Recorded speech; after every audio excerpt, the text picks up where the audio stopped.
Eh bien salut tout le monde, c'est JSB, j'espère que vous allez bien les amis. On se retrouve enfin pour cette vidéo que j'attendais tant de tourner, pour la vidéo d'un nouvel essai d'une nouvelle 125. Et pas seulement. Alors première chose que je vais vous parler, déjà j'espère que vous allez bien les amis. Je fais gaffe à l'intersection, hop, ça m'a coupé un peu la parole mais c'est pas grave. Il y aura deux choses dans cette vidéo, l'essai d'une nouvelle moto 125. Vous êtes en majorité là pour ça, à mon avis. Et la deuxième chose, on se retrouve aujourd'hui sur la XSR du Padre. Pourquoi? Parce que tout simplement, on va faire poser un support top case plus un top case de la marque Shad. Et comme ça, je vous ferai voir la gueule de la XSR sans top case, que vous avez déjà vu, et avec le top case. Comme ça, ça vous fera voir la gueule de la bécane avec un top case posé dessus. Bah voilà les amis, ce que donne un top case sur une XSR. Et bah ça rend super bien. Et pour les grands, et bah c'est encore mieux parce qu'on fait plus crapaud sur la moto. C'est beaucoup mieux. Donc je peux que vous le conseiller si vous avez une XSR de mettre un top case si vous êtes grand. Et bah c'est vraiment bien. Ça rend super bien. C'est du Shad au niveau de la marque. Vous avez le modèle du top case ici. Je vous mettrai au cas où les liens Amazon dans la description. Donc voilà ce que donne un top case sur une XSR 125. Donc je disais, la petite 125 que je vais vous présenter aujourd'hui en essai, il s'agit d'une custom. Je n'ai jamais conduit de custom de toute ma vie, que ce soit des 50, des 125 ou plus gros, je suis même jamais monté dessus. Donc pour moi ça va être une grande première. Et j'espère que c'est une vidéo qui va beaucoup vous plaire, parce que je vais essayer de choper des 125, déjà qu'on voit peu. Parce que si c'est pour vous présenter DMT qu'on a déjà vu partout sur YouTube, c'est pas très intéressant, vous n'allez rien apprendre. Donc je préfère essayer de choper des modèles justement qu'on voit peu sur la plateforme et qui sont peu mis en avant. Et comme ça je vais pouvoir vous donner mon avis sur cette moto et savoir si ça vaut le coup pour son tarif ou pas. Si on est bien dessus en étant grand, en faisant plus d'1m80, ou si c'est une moto qui est réservée plutôt pour les petits gabarits, même si j'ai déjà mon idée dessus.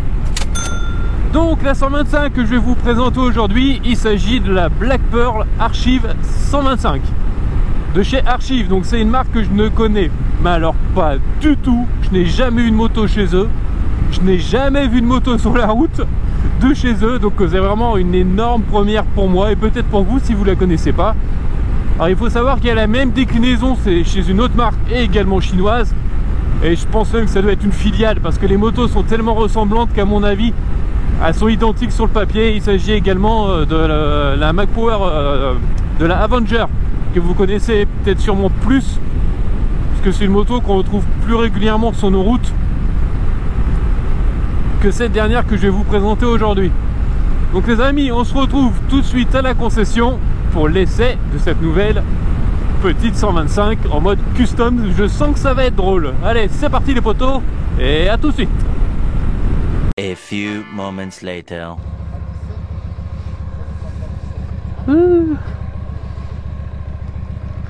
C'est bas.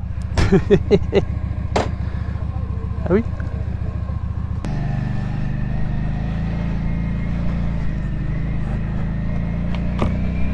Eh bien voilà les amis, on y est au guidon de cette nouvelle 125 à l'essai. Petite custom.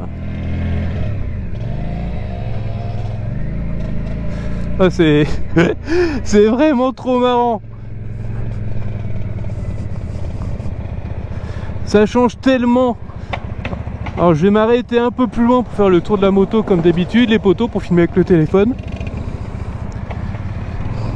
Bon, la première chose que je peux vous dire, c'est que la position est très basse. Et pour un grand, c'est assez marrant. Et le jeune à côté. Vas-y. Ah, pas de soucis. Et ben il me suit. Allez. Oh là là.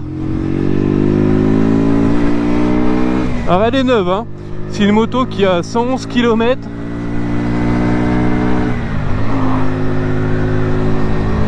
Et la position des jambes, et bah, on est super confort, hein. C'est très confortable. Ah putain, je m'attendais pas à ça. Bon, on va tourner là les amis, puis on va s'arrêter pour faire un tour de la bécane. Mais putain, j'adore la position de conduite. Même moi qui suis grand, j'avais un peu peur. Alors par contre pour tourner, oh, c'est tellement chelou. C'est vraiment marrant. Pour les vitesses, bah écoutez, moi j'ai aucun problème hein. Mon père avait vraiment un gros souci pour passer les rapports, bah moi j'ai aucun problème. Mais j'adore la position de conduite. Alors ça c'est déjà un énorme point fort pour cette bécane, c'est que niveau confort c'est incroyable. Bon bah voilà les amis, on se retrouve pour l'essai de la Archive Black Pearl 125 que je vous avais mis dans l'onglet communauté. Et d'ailleurs je suis pas tout seul. J'ai un petit jeune en 50 qui m'accompagne. Vous le verrez quand on va conduire la bécane. Donc je vais pas faire un retour sur la fiche technique de la bécane parce que je l'ai pas en tête et c'est pas très intéressant pour vous. C'est surtout pour vous donner mon point de vue sur cette moto. Donc déjà sur le moteur on est sur un bicylindre en V de 6 soupapes. Donc c'est un peu comme le Varadero de chez Honda. C'est pas un monocylindre. On est sur du 15 litres au niveau du réservoir. Donc vous avez à peu près 500 km d'autonomie, ce qui est très bien pour une 125, hein. C'est assez classique. Dans style custom, elle a vraiment de la gueule. Vous avez également la Mac Power Avenger qui lui ressemble énormément. Si vous aimez ce style de moto, en tout cas je trouve que c'est les deux modèles qui sont les plus réussis au niveau de cette gamme de motos. Au niveau des finitions des équipements de base, bah on est pas mal. On est sur du LED à l'avant et à l'arrière. Les clignotants, c'est du LED également. On est sur des rétroviseurs en chrome, donc c'est plutôt joli. L'échappement, ils sont restés sur un échappement classique noir mat. Perso, j'aurais préféré un échappement en chrome pour que ça ressorte un peu plus sur la bécane. Mais c'est pas mal. Le bruit est assez sympa. Vous allez entendre ça de toute façon tout à l'heure. On est sur des freins à disque avant et arrière et avec l'ABS de série. Donc ça, c'est plutôt bien. Au niveau de la hauteur de selle, c'est très bas. Donc pour des grands, c'est un peu juste, on va pas se le cacher. Par contre pour les petites personnes, c'est une moto qui va être très confortable. Pour les pneumatiques, on est sur du 17 pouces à l'avant et à l'arrière. Et je vais vous faire voir un peu le compteur. Bon, c'est du LCD, tout ce qu'il y a plus classique. On met le contact. Ça ressemble un peu à la XSR, hein. C'est un peu le même style de compteur. Donc ça, je vous fais voir un peu tout ce qu'il y a. Il n'y a pas grand chose, hein. C'est vraiment minimaliste. Hop. On a bien sûr la jauge à essence et ça fait plaisir d'avoir une moto à l'essai qui a le plein, ce qui est rare. Vous avez l'heure, les rapports engagés, les kilomètres/heure et le compte tour. Vous avez également le voyant du moteur puisqu'elle n'est pas allumée. Il y a l'ABS, les clignotants droite ou gauche, feu de route, température moteur comme je l'ai déjà dit. Enfin c'est vraiment du classique, c'est vraiment comme les XSR, hein. Au niveau du compteur c'est vraiment identique. Au niveau des finitions même de la bécane, bah, c'est pas mal du tout hein, pour de la chinoise. Le seul truc que je pourrais lui reprocher c'est la selle. C'est qu'il y a un écart vraiment énorme ici. Ils auraient pu mettre une grille ou quelque chose pour que ce soit un peu mieux fini. Mais sinon sur le reste c'est vraiment très bon, c'est très confort. Et même pour un grand, j'avais un peu peur pour la boîte de vitesse. Bah, mon père a été gêné. Je suis plus grand que lui et moi ça m'a pas gêné du tout. Donc je pense que c'est plus lui qui a eu un peu de mal à prendre la moto en main. Mais moi j'ai pas eu de soucis particuliers pour le moment en tout cas. Donc allez, on reprend la route les amis et on va tester ça. On est reparti les potos, retester ce petit monstre. Bon, je suis vraiment allé rapide sur la présentation de la bécane. Parce que bah, j'ai pas non plus un temps illimité pour l'essayer. Mais alors, la position de conduite, je l'adore.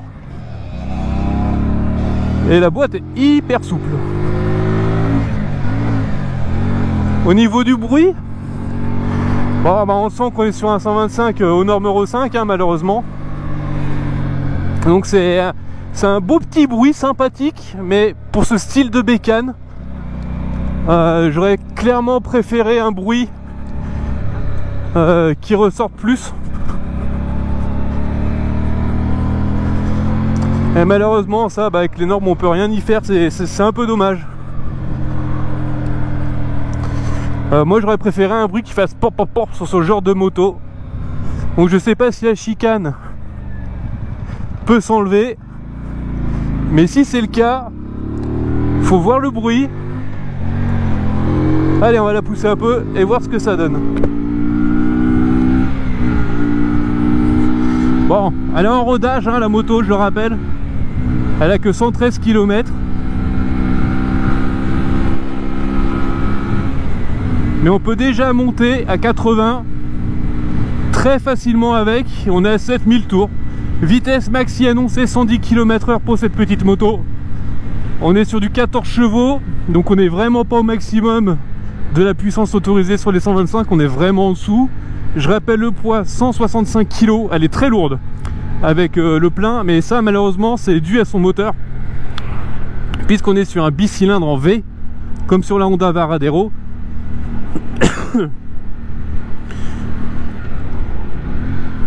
Donc c'est des motos qui pèsent lourd, mais alors par contre pour un grand niveau confort elle est dinguissime.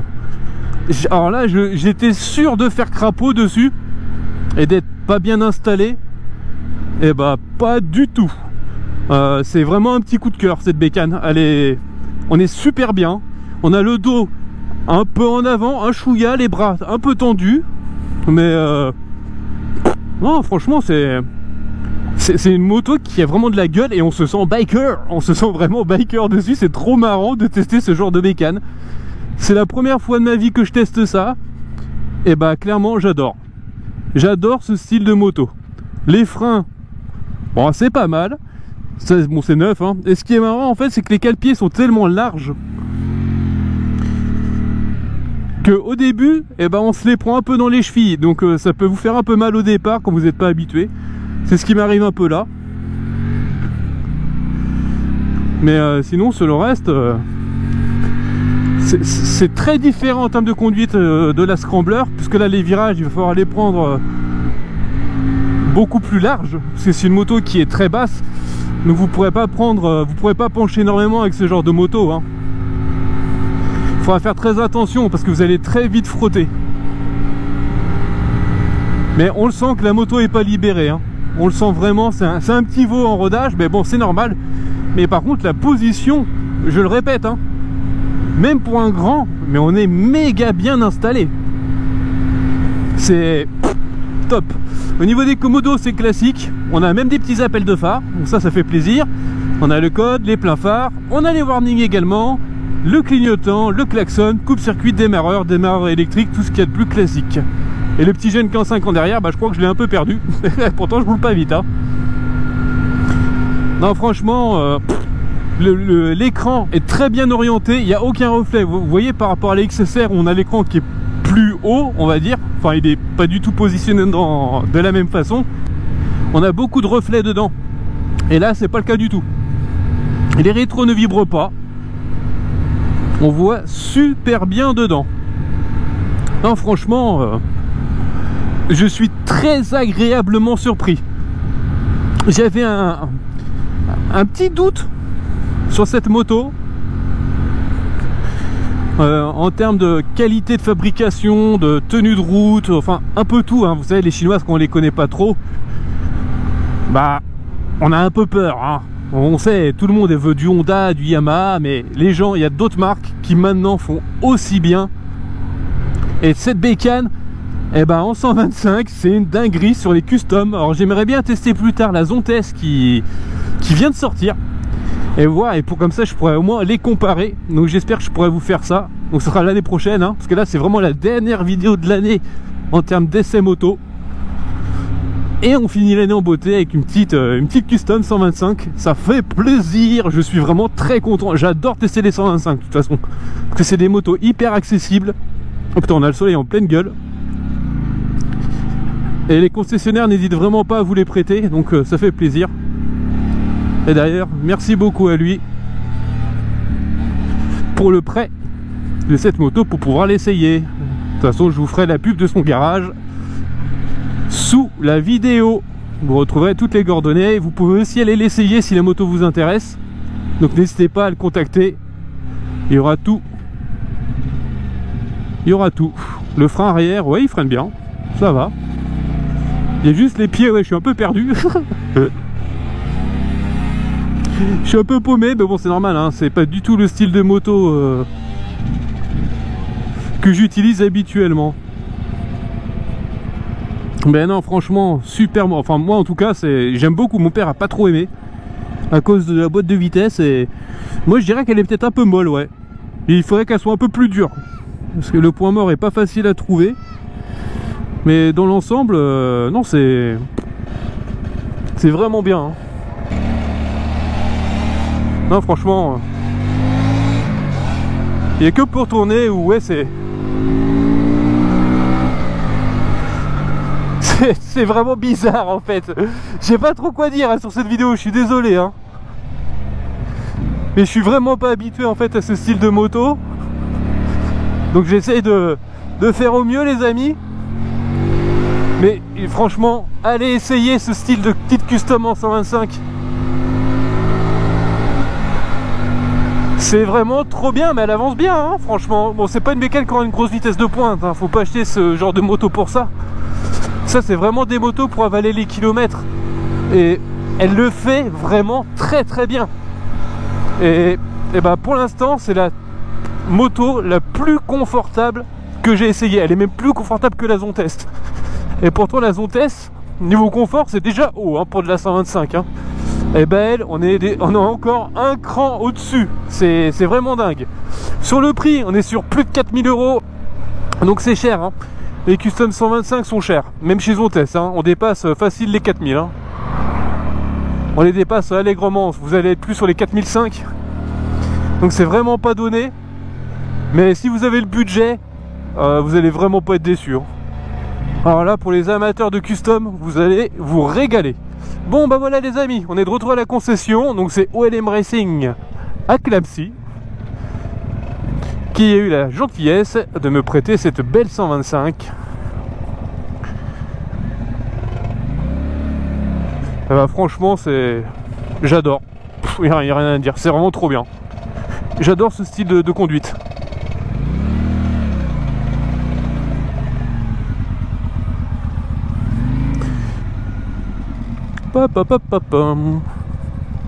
Elle est géniale.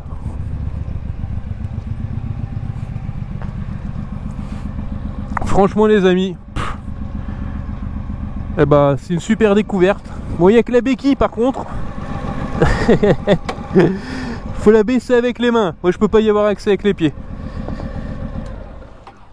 Hop là. Bon bah voilà. Super petite 125, vraiment très bien. J'espère que cette vidéo les amis vous aura plu. Vous la retrouverez chez OLM Racing à Clamecy. Vous avez toutes les infos devant vous. Si elle vous intéresse, n'hésitez pas à venir l'essayer. C'était JSB les potos et je vous dis à très bientôt pour d'autres vidéos. Salut salut.